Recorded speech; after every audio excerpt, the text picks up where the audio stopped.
konti lang talaga truck ngayon dito sa loob dahil may biyahe ngayon. Tulad dati talaga nun, napakaraming truck. Pero kahit kaunti truck medyo nagkaka-traffic pa rin palabas, lalo na yung sa paglabas at pagpasok. Pero konti lang yung truck dahil siguro sa mabagal ang system dito sa loob ng pier.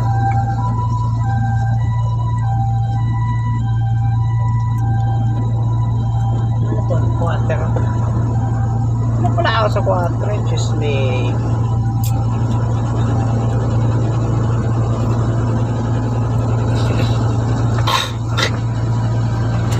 Pupunta pa tayo sa mga technician para ipaano yung container natin, ipasaksak sa mga flagman ba, filtration na pati.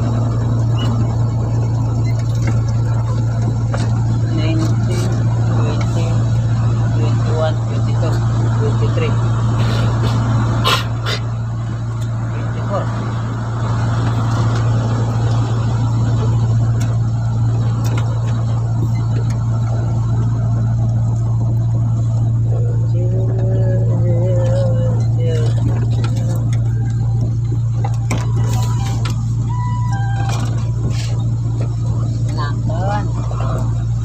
Tayo. Yung bigat ang karga natin. Kawawa yung gulong ng truck.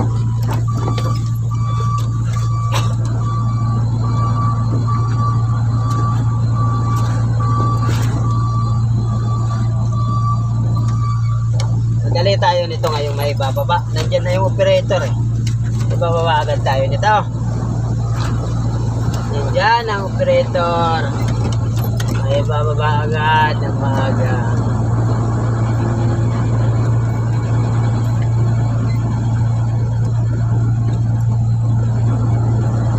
Tayo na natin ang generator.